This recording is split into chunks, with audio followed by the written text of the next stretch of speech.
Well, I'd like to welcome you this afternoon to this program that's co-sponsored by the Neighborhoods Committee and by the Low Vision Hearing Challenge Committee here at Horizon House. We both are very curious, both people on both committees were very curious to learn about the services of the Seattle Public Library that are designed specifically for older adults.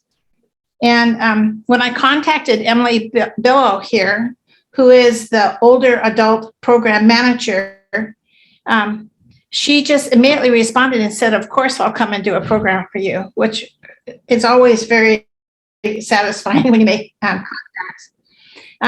Emily manages programs for the people that are 50 and older at all the branch libraries in Seattle. And she was explaining to me just a bit earlier that she, oops, Judy, I think you need to mute. Oops, thank you. She was explaining that a lot of her work is not done in a building, it's going out from site to meet the needs of people. So Emily, welcome and thank you for being with us this afternoon. I'm going to remind everybody that this program is being recorded and we'll re-show this program on HHTV on another day. So thank you. Emily, go ahead. So thank you so much for the introduction. And it is always our pleasure when we can come out and meet with you. I know that's virtual now, but maybe someday in person. And, you know, explain what's going on at the library, especially specifically around older adult programming. And yeah, get to see everyone. It's always fun when we get to talk to community and be out in it. So let's start by sharing my screen. And I'll get that. Let's do this. All right. And can you see my presentation? Awesome. Wonderful. I just got to do one more thing. All right. So welcome to our information session today.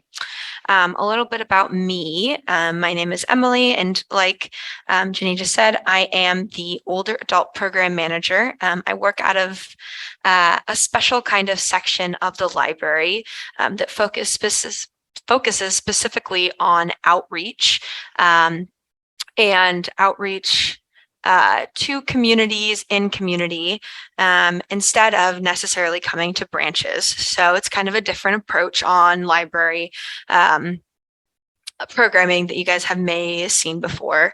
I first wanted to do a land acknowledgement quickly. The City of Seattle acknowledges that we are in the green spaces on the stolen Coast Salish land, specifically the ancestral land of the Duwamish, Suquamish, Still-Guamish, and Muckleshoot people. And so a little bit about where I'm located. My office is actually in the Central Library downtown. And I've only been in this role for a few months, but I've been working with the library for quite a few years. And my goal is bringing more inclusive older adult programming and partnerships here to the library. So I did want to make this program as kind of interactive as possible. And I do have some questions along the way. So feel free to either unmute yourself quickly and answer the question, or feel free to drop it in the chat. But I always like to ask folks if they prefer reading physical books or digital books. So that's an ebook or maybe an audio book. I always get some mixed answers. And so feel free to unmute yourself.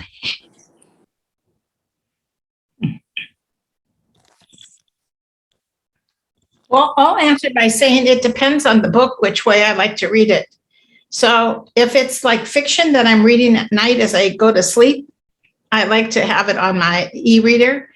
But when I'm reading for my history book club, I like to have a hard copy book so I can go back and reference things that I've read during the conversation. So it makes a difference how I'm going to use the book later. Awesome. Thank you for that answer. Would anyone else like to answer the question? Yeah, this is Nancy. I said I wasn't going to talk. Can but I have to answer this one. Yeah. Physical books, absolutely, no exception. Mm-hmm. Awesome. Well, thank you for that. I personally also really enjoy physical books. I only ever use digital books when the weight is way shorter for a digital book than for a physical book. But I really like the feeling of just having it in your hands and knowing how far you've gone. And so I would agree with you, Nancy. All right. So some fun facts about the library that you guys may not know. So the city of Seattle acquired the Seattle Public Library in 1890. So we've been open for 130 years with the city of Seattle. We currently have 27 physical locations, and then we offer a variety of other options through our mobile services, which we'll talk about a little bit later. And just a kind of some fun information. I'm not sure if you all know what a Carnegie Library is, but currently there are about 1,600 Carnegie Libraries around America, and they were built between 1838 and 1928 approximately. The first Carnegie branch to open up here in Seattle was actually 1910, and the last one was in 1921, which was our Fremont branch. So we have 6 current locations that are Carnegie's. They're all open to this day, and they're over 100 years old. And the Carnegie Libraries were funded in part due to Andrew Carnegie, who believed that if you have access to knowledge, anything is possible. And if you can see my screen still to the upper corner, that's actually all the pictures of the Carnegie Libraries. I'm not sure if you can see that, but if you can, we have a picture of them at the Central Library. Oh, Yeah. I don't know if it can. I can't see it at all. Oh, okay. Maybe at the end I'll show you, because I think when I share my screen you can't, but at the end I'll show you what they look like. They're all really pretty buildings. All right. So my next question is, which branch is closest to you all? Central. Central. Central. Yes, Mhm. you are very right. So the Central Library, the new Central Library opened on May 23rd, 2004. There's 11 stories. We have the book spiral, different places to meet, study, search the web. We have a massive children's section. We have a large teen section and another older adult reading section, lots of computer labs, and we even have an underground parking location. And there's a picture of it, which I'm sure you all have seen before. The next branch that's not as close to Central to you guys, but it is fairly close, is the Capitol Hill Library. And that opened in 2003. That location is a lot smaller than Central, but it still has really pretty glass walls. And my favorite part of this is actually the rainbow book wall. You can see it from both the inside and the outside. So if you haven't gone to the Capitol Hill, I know sometimes it's fun to visit other branches if you haven't already. Yeah. So now we'll kind of jump right into programs and services. So this is, we'll talk more about these specifically and how they, how they go with older adult services and programmings. But this is kind of just a general overview of all the things that we do offer at the library. So some people think we're just books and media, and we're actually a lot more than that.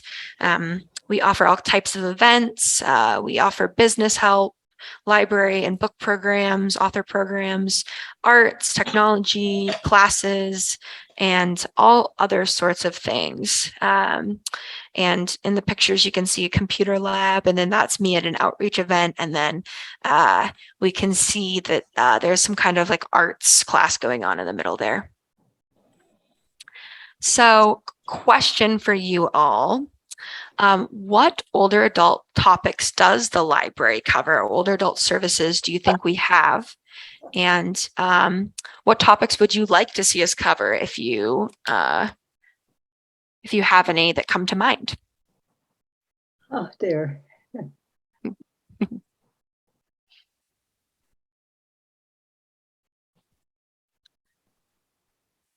There is no wrong answers. almost can guarantee I can spin any of your answers into something we cover. Yeah. Actually, Emily, I have a question for you. Yeah. When you were talking about the different sections of the library, you mentioned the children's area and the teens. Mhm. And you said something about older adults. Like, is there a separate section or a separate place where you keep books that are aimed at seniors? Or, what's leaving aside the assistive services? Yeah, so we have just what's considered like the adult library space, and that's the spiral Oh, sure. Yeah. at the central library. We currently don't have any sections that are specifically for older adults. We do have a specific room called the LEAP Lab, which is assisted technology lab, which tends to be a lot of older adults frequenting, but not necessarily older adults. So we don't necessarily have a specific space, and we don't really. I mean, our large print kind of section might be considered like an older adult section. Obviously, people with all sorts of for all sorts of reasons can want to read large print. That tends to be more of our older adult section as well, but nothing specifically for older adults in that sense. Yeah. Okay. I just misunderstood what you said then. Yeah. I believe you have a section dealing with things like enlargements or some of the needs that some of our older adults would have, like if you're challenged vision-wide and so on. Yeah. I think, are you talking about like ADA accessibility, that kind of thing? Yeah, we do definitely have a section for that. And our branches also have assistive technology to help with folks who might not be able to read small print, or lots of different things come to mind with that topic. Yeah, definitely. All right. Anyone else? Yes, I'm Judy. You don't have my picture, but can you hear me? I can. Okay. Actually, two things. I'm here at the Horizon House. Much appreciate that you will deliver books to us, even though I can go down to the library. It's a bit of a haul, but having the books delivered here is a wonderful service. Mm-hmm. And also, a while ago, I couldn't find a book in print, but you did have it on tape or cassette, I should say. So I was able to borrow a cassette book, and I do have my own machine, but for people who don't have a machine, can you loan machines? Mm-hmm. Good for you. Yeah. Yeah. Judith, were you asking if people could get loaned machines or? Yes. Mm-hmm. So you have the cassette. We do have some that we can keep in branches, I believe. So someone can come here and watch it. Same with DVD players. So we have DVDs you can, look out, rent or check out, and also CDs. And we have those players at the branches, but you can't take them home. So I see. I'm actually talking about books that are on cassette. Yeah, Or there disc. I guess they're on disc. Sorry, I'm going to date myself. Yeah. So, but thank you. I have much appreciated being able to borrow that book. I wasn't at the time able to find it in print, but it was recorded, and that was a big, nice service. So thank you. Of course, and we can always also help people find those resources. There are like the Washington State Assistive Technology Program has grants for that kind of funding if that is something someone would like to have, but they're not able to get. All right. So let's move right into older adult programming that I specifically run. And so the 5 main categories that these programs fit into are what we call aging in place and retirement. There's a lot of different ways that we approach this. The first one is having classes ready for retirement and end of life. And so that includes estate planning, Medicare classes, funeral arrangements, funeral options, advanced care directive planning, and a number of other kind of educational presentations that are about getting older and retirement, some of them. And those are offered kind of at various times in the year. Typically in the fall, we offer a Ducks in the Row series, which covers a lot of that. And then Aging in Place, which is keeping folks in their homes as long as they can. Not everyone can afford to live in a retirement home, or a retirement section or some kind of facility. And so making sure that folks have the ability to stay where they are as long as they can. So some of that goes into some of the other topics, but healthy living is a topic we like to explore as well. Creative aging, which is we like to do a lot of arts, so that's intergenerational art programs. We also like to stress the diversity in aging and non-traditional aging. And so that's potentially, classes where you think, I know the Denver Library just did spray painting classes for older adults where you could learn how to basically graffiti, and just ways that aren't traditional types of aging, but ways that are still creative and still are aging, but just might not be what everyone thinks are the norms. Sorry about that. The next one is dementia-friendly libraries, and that's an initiative that the Seattle Public Library has just started. And so that means making libraries a welcoming place for everyone, which includes those living with dementia and their caregivers, but also people with disabilities, people with mobility issues, folks who may need, different types of reading devices. And specifically, dementia-friendly libraries means educating our staff on what it would be like to engage with someone who might be showing signs of dementia, or just being able to have book lists for caregivers about dementia and onset dementia and what happens when someone gets that diagnosis, and be a support system and part of that citywide support system for folks who may be diagnosed with dementia. Healthy aging, we cover topics about health and wellness, educational topics on mobility. We like to partner with organizations that encourage healthy movement, like Sound Generations, and enhanced wellness, enhanced fitness, and just being part of that holistic care for the community when it comes to healthy aging, whether it's someone asking for a book recommendation on something, or asking questions about what yoga is, or whatever other type of health class they would like to go to, and being sure that we know about those and we can help support that. And then the last pillar we'll talk about specifically for my programming is called employment and entrepreneurship. And we offer quite a few different programs about starting your own business, potentially getting part-time jobs. We offer help on where to volunteer, if that's more of an option for you, if you'd like to spend your time with another organization. We have something called Your Next Job, which are where you can talk with a librarian on gaining skills about specifically job-related, skills that might help you in a new area of work.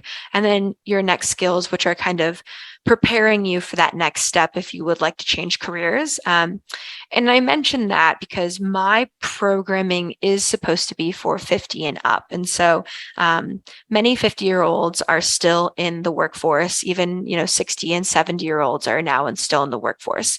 And just making sure that they feel supported by the library in whatever age they decide to retire, and whatever kind of career on going to next. Mobile services, which I know you all have mentioned a few times. So we do offer books by mail, which are for places that we don't already have bookmobile stops. And then we have bookmobile, which we'll talk about right now.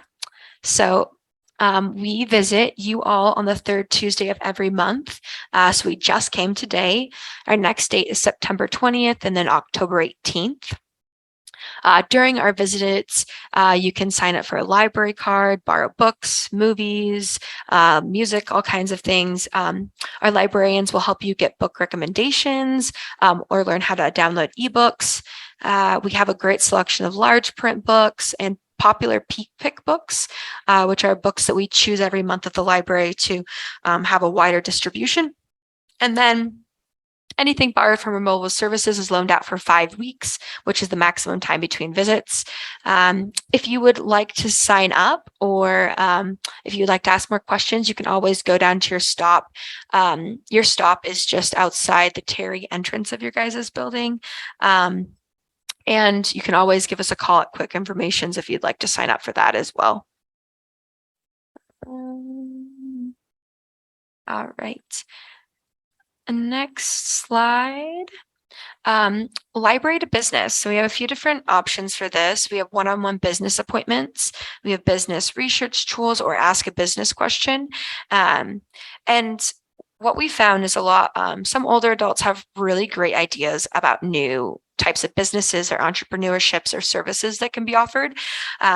Older adults have a really great skill set, and they have a lot of wisdom and a lot of really great knowledge that can be passed on. And so we find it really, really fun and exciting when someone comes in with some kind of business opportunity that they'd like to engage in, no matter what their age, but specifically with people above 50, because it's fun to see the things that you can think of when you have an entire life full of experiences and what you can bring that to when it comes to business. We offer author book programs. So a really popular service we have is the Next 5 Books. And that's where you can either call into us, or you can find us on spl.org. And you give us a few books that you like, you give us a few books that you didn't like, and then our librarians pick your next 5 books that we think would be a great option for you. This is a really fun opportunity. I've done it before. I think it's fun to have someone pick out your books, especially some of our librarians who spend a lot of time reading and researching and understanding books. We have author programs, so we bring all sorts of authors from all sorts of different backgrounds to talk about all sorts of different types of books. Adult Book Bingo has started. We are in the middle of it, and that is the 2022 Book Bingo. That's just a fun opportunity for people of all ages to try new books, to explore new topics, and also you can win some really cool things. If you get a bingo, you can just bring it into your branch, down to Central, or to wherever branch you'd like to, and you can be entered in for some really cool prizes. The Seattle Reads.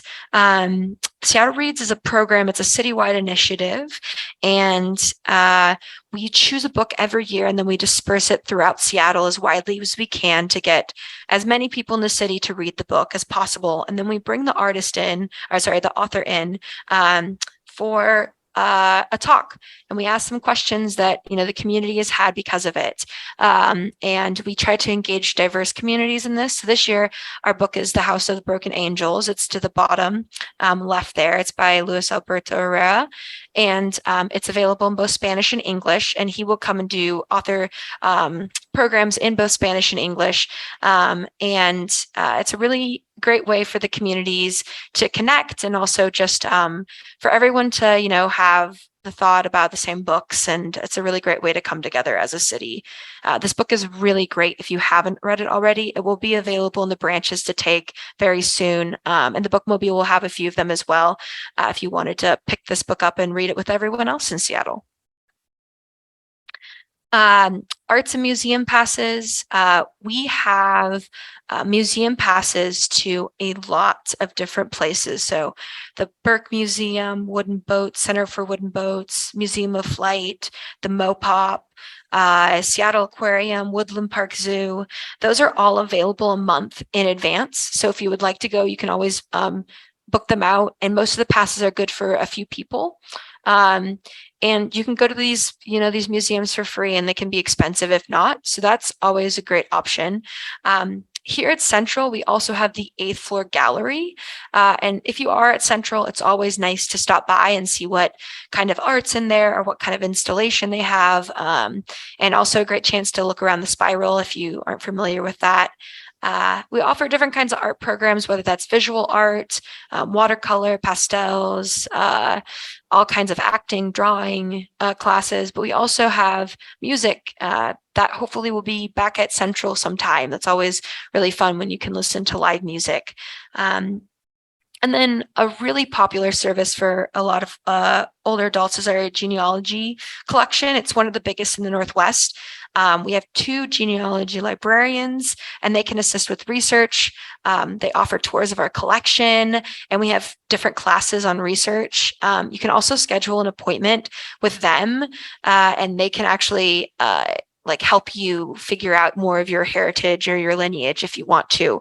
I actually just a few months ago spent like a few hours with them because it's just so cool to, you know, see your ancestors, where they came from, but also just be able to trace that back. And they're really good at being able to trace it back.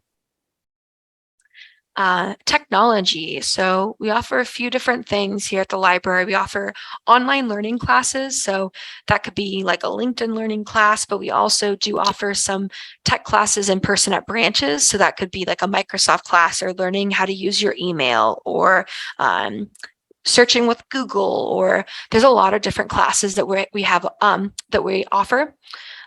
All of our branches have computer access, internet access, and we also do hotspots. I believe you guys probably already have Wi-Fi provided, but if your friend might not in their apartment, we also do offer those hotspots for folks. Adult education classes, there are a few things that we do offer right now. They're all virtual until we can go into person, but that includes U.S. citizenship classes, English language, English pronunciation, and basic computer skill classes. And that is a really great resource for a lot of folks in the community. So it's really great to see you know, that we have those classes and they're available to anyone who wants to be there. We also offer a lot of paper information about citizenship at the library. So that's always a great resource if you ever get asked questions on that. Assistive technology. So we have tech that can support low vision, blind, hard of hearing, and deaf patrons. So actually where I'm at right now in our building is just right next door to what's called the LEAP Lab. And that is a very extensive lab with all sorts of things from, you know, printers that can print in Braille. You can see here, this picture is a screen and it has different, you can change the different fonts or the colors, the types of fonts, the language that it's in. We can really support a lot of different needs in this, you know, in this environment. We also do have folks who speak and can sign in sign language, and so that are like speak in sign language. I don't think that's how you say it. Sorry. They can they know American Sign Language. They can communicate with folks when they come in. And then we also have a low vision book group that meets every Tuesday of the month. And September will be our first in-person book group since the pandemic. So that's very exciting. And that has a call-in option. If you do have any more questions about the assistive technology part, it's really exciting, and you're more than welcome to come into Central and take a peek at what we have. Our 2 librarians, we have 2 dedicated librarians to this space, and they're really great about asking questions and also being able to show people how to use these devices, especially if you know, if vision is something that, you know, you potentially may lose more of as you get older. It's really great to be able to understand these now and have that in place. And we're lucky to have this technology. My next question for everyone, how many books do you think were checked out in 2021? Gosh. Thousands. Yeah, definitely. Do you have any other guesses? Well,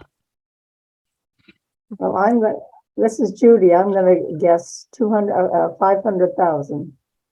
500,000. Okay. I'm going to say double. We need to double that by like 16. It's 18. Oh, no. Yeah. Oh, my gosh. Yes. Oh, my God. Yeah. So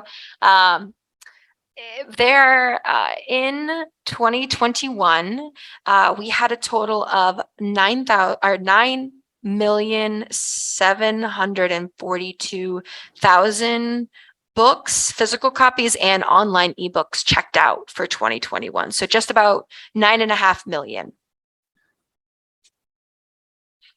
I can't hear anyone, but I'm sure most people's faces are like, wow, that's a lot of books. Seattle is a place where we are very well used here in Seattle. Lots of people come to us to check out books, to check out materials, to check out CDs. Some of you may be familiar with our books, which is maybe Libby or Overdrive apps. We get a lot of ebooks checked out that way, audiobooks checked out that way. In terms of physical materials, it was about 4 million physical copies of books, and online ebooks, it was about 6 million. So how many people use the services then in a year? That's a good question. So that is a little bit hard to answer, only because so we partner with King County in order to serve both Seattle residents and King County residents. And then also we do interdepartmental loans, which means we offer our services to Kitsap County, to Snohomish County, to all the different, to Island County, I believe is what it's called up at their islands. And so people coming into branches versus people utilizing our service is like vastly different. But I believe it's like it's pretty close to 1 million. I know there's like a few million people come to Central every year. This is pre-pandemic because post-pandemic numbers have been a little bit wonky, but yeah, it's actually quite a lot of people. It's actually more people than live in Seattle come. And I could get you those exact numbers, but I don't have them in front of me.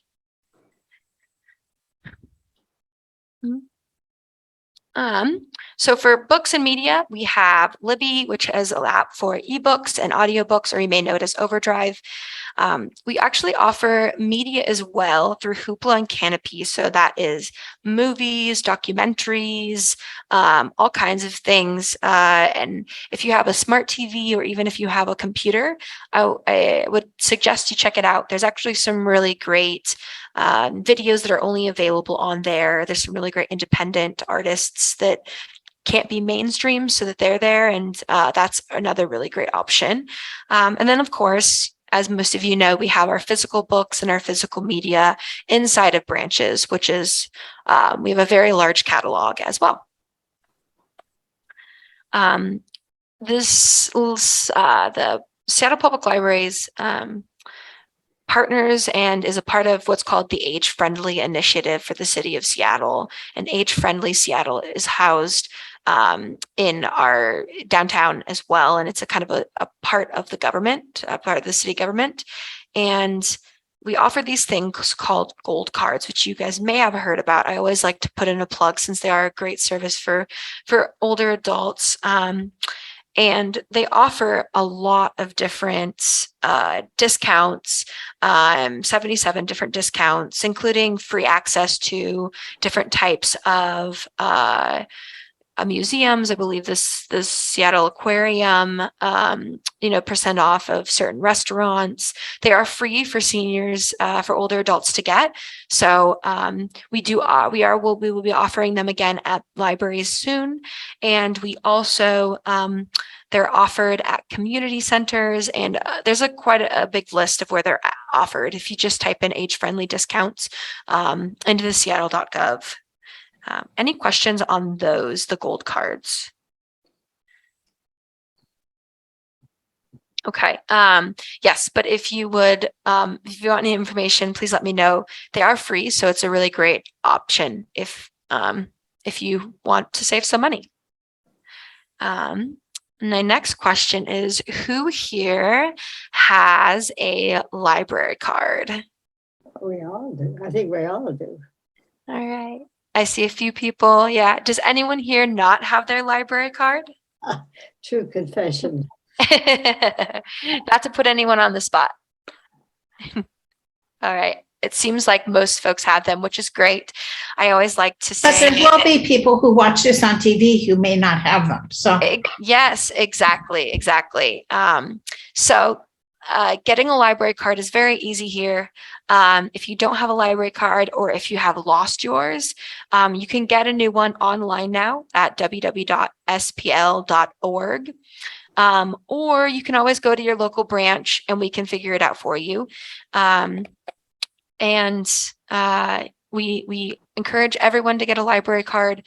I think most of you may know, but we did wipe away fines. So we no longer have fines for keeping books that are overdue.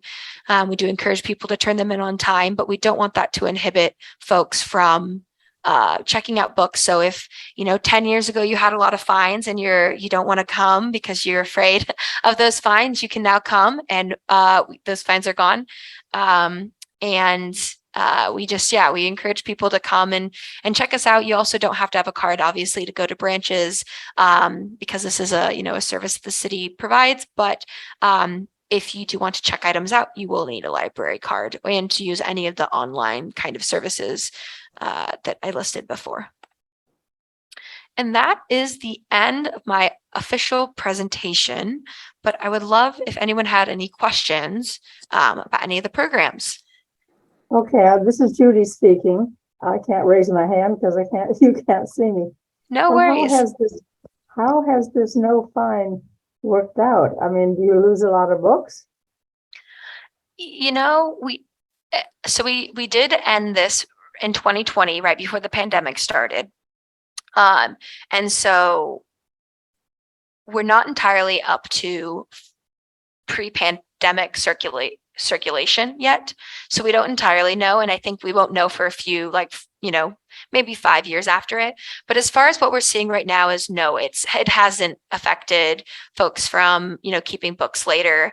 If anything, it's opened up the library to more people using it. People who were really, who couldn't use the library because they had fines and they couldn't pay them off, are now back at the library using the library. So as far as we know, there is not a whole lot of negative data coming out. But like I said, I don't think we'll fully know until, a few years out.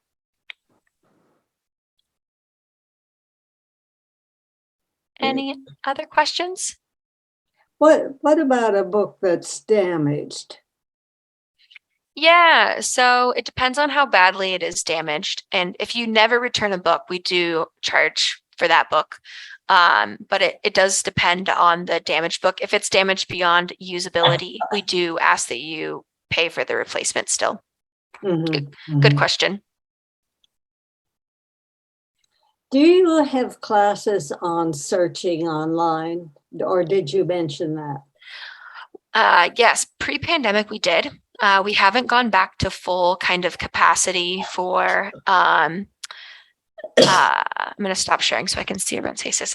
We have not gone back to full capacity for programming yet, just because branches are now fully open, but aren't full open on hours what they used to be. And so we're trying to slowly add programming in, but we are hoping to offer computer classes like searching the internet and emails and Microsoft Word and those kind of things maybe in 2023 is probably when we'll look at those.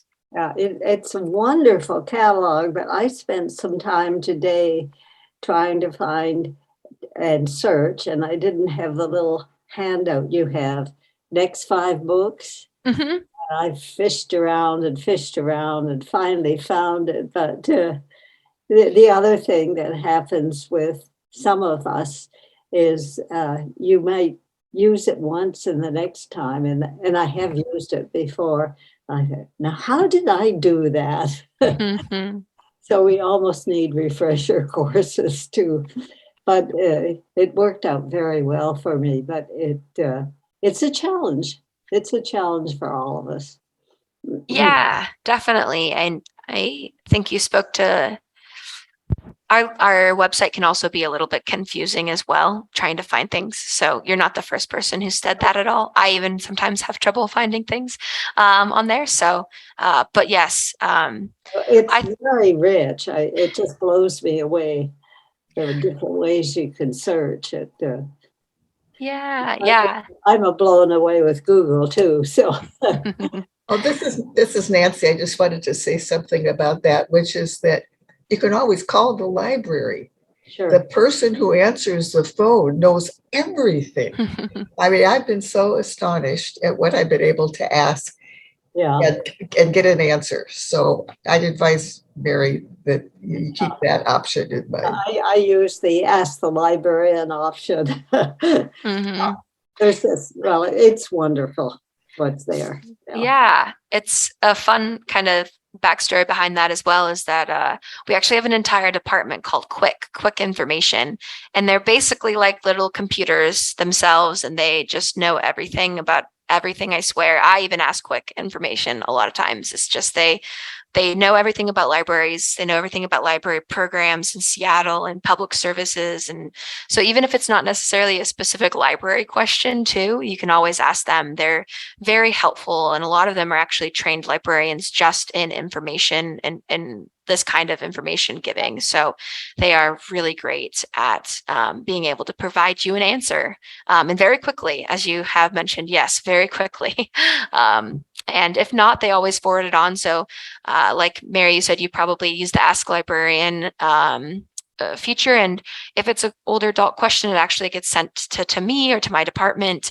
If it's a question about genealogy, it gets sent to our genealogy librarians. We have a very quick system of how this happens, and we answer hopefully within 48 hours of getting the question. I'm laughing because if you're playing trivia, you can phone the library. Yeah, I guess you could. Yeah. Yeah, Mary. I have a question. I use my Kindle for most all of my reading.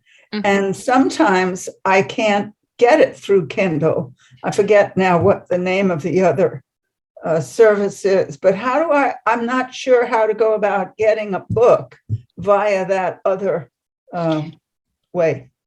Yeah. So I can offer kind of two helpful things. It is a little bit difficult to get it on Kindle the first time, and then after that, it's actually really easy. I don't have any problem with Kindle. I have Yeah. a problem when it's not available on Kindle and I Yeah. have to go to the other one, then I have trouble. Yeah. Do you ever come into branches at all? No. No. Okay. If you wanted to call our line, we can help you set that up, which is the Ask Us desk. And I can get you that number. That number is 206 Uh-huh. 386 Yep. 4636. Okay. And they can Something you actually have to set up. yes, they can help you set it up. Okay. Yeah, I can potentially do it. If not, and I think you'll have my contact information as well. I could help you later as well. But yeah, it's getting it set up is a little bit difficult, but then after that, it's very easy. And all the books that we offer are for free. So I believe you probably pay for Kindle, and this is a free service. Oh, So I don't pay anything. Oh, Once good. I get a library book, I don't pay anything. oh, good. Okay. Okay. I So, have a question. This is Judy speaking. Can you hear me? yes. Yeah. Do you have any volunteer opportunities at the Central Library? We don't have any volunteer opportunities right now. We are hoping to bring our volunteer program back probably sometime next year, but we don't really know when that'll be. But so not right now. Okay. Friends of the Library uses volunteers in their shop. And they're located fairly close to the Central Library. Friends of the Library, they're right there on the fifth floor. The fifth floor? Third floor. Oh, you're talking about at the shop, like where they sell things on. Yeah. Yes, yeah. Got it. Okay. Yes. That I was thinking of their main offices, which are very close to us as well. But yeah, they do have volunteers there. Is there any chance the coffee shop will be opening? Oh, yes. Yeah. So Chocolate did open for a few weeks and then they closed down again. I know I wish I had coffee that close because it's just right above me. So hopefully soon. But yeah. You talked about getting passes two different ways. And one was by getting that Seattle government age-friendly discount. But you also talked about coming in and get museum passes. Is that for all ages, the museum passes? It is, yeah. And you can actually just do that online if you just go to sbl.org, or you can always call in and ask as well. They do book out almost exactly a week, and so we release the tickets a month in advance, and they get used fairly quickly. But if you look, typically you can get them if you have some flexibility, and usually weekdays are better for getting those tickets. Weekends, a lot of families try to use them, but weekdays are a little bit better for if you're trying to get some. And just checking back with that calendar. Yeah, if you just type it into museum passes at spl.org, you'll see the way you can check them out. Thank you. And then could you say a little bit more about the low vision book group? In what way does that book group serve people with low vision? What is it, the content? Is it the books that are available for people to read or large print? What is it makes it the low vision book group? Yeah, so everyone in the group identifies with having low vision or no vision. And then the books, I believe, are all audio. And I don't know if they're large print. They could also be large print if not, but and the topic necessarily doesn't have anything to do with low vision or no vision. It's just that everyone in the room has identifies as having low vision or no vision. And then they read all sorts of types of books as well.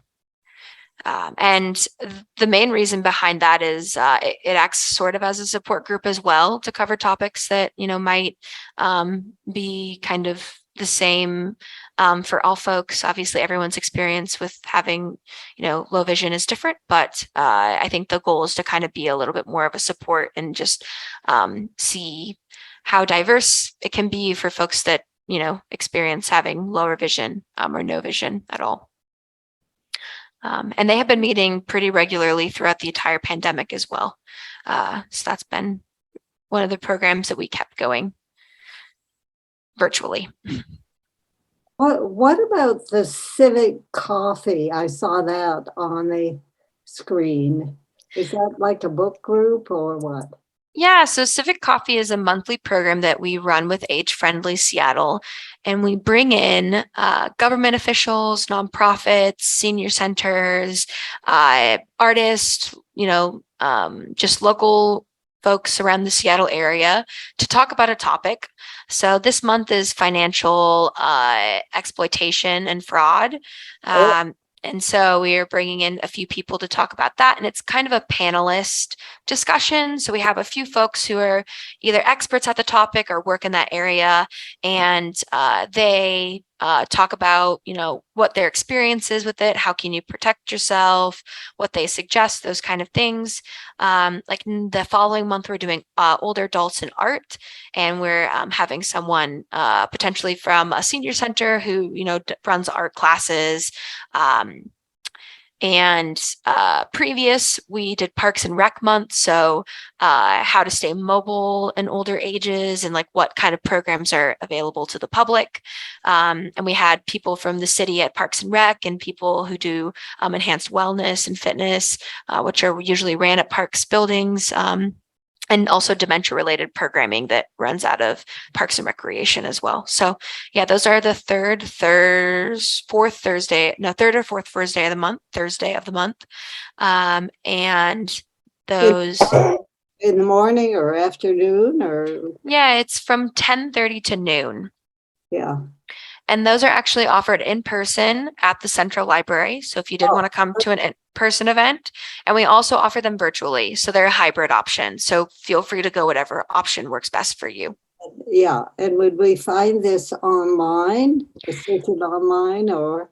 Yeah, if you just go to the calendar on spl.org. Okay. Yeah, it's Civic Coffee Hour through Age Friendly. Yep. Thank you. Yeah. And those are really exciting programs.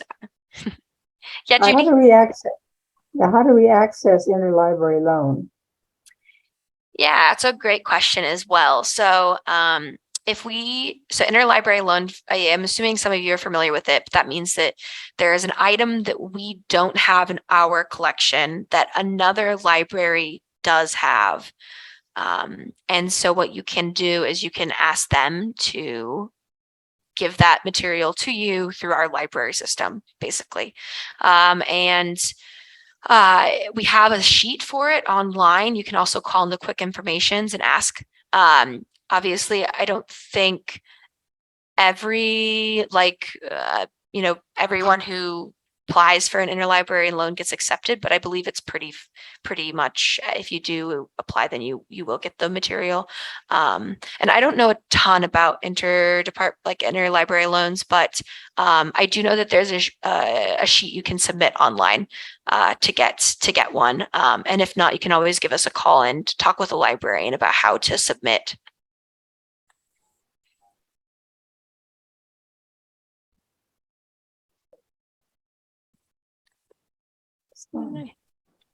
Are there other questions that people have?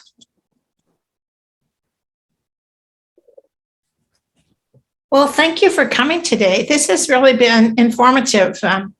There's a lot going on at the library, and obviously looking at the website would be helpful, seeing all the pieces that are there.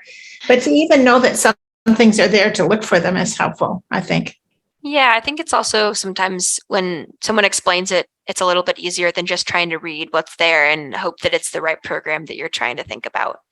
So yeah, like I said, it's always great to be able to see some faces in the community, and yeah, I hope that you enjoyed it. And you can always leave my contact information available for folks. And I would be happy to answer any other questions. And like I said, too, our quick information folks with Ask a Librarian or the Ask Us desk, or if you come into a branch, they know probably more than I do about some of these things. So definitely reach out to them as well. Well, thank you very much. We really appreciate it. Thank you. Okay. So I'm going to sign this off. And Emily, I'm glad that you like your job, and it shows in your enthusiasm. And thank you for coming to take such a job. Of course. Yes. Well, have a great rest of your day, everyone. And I hope to see you in a branch sometime soon. I hope so too. All right. Bye.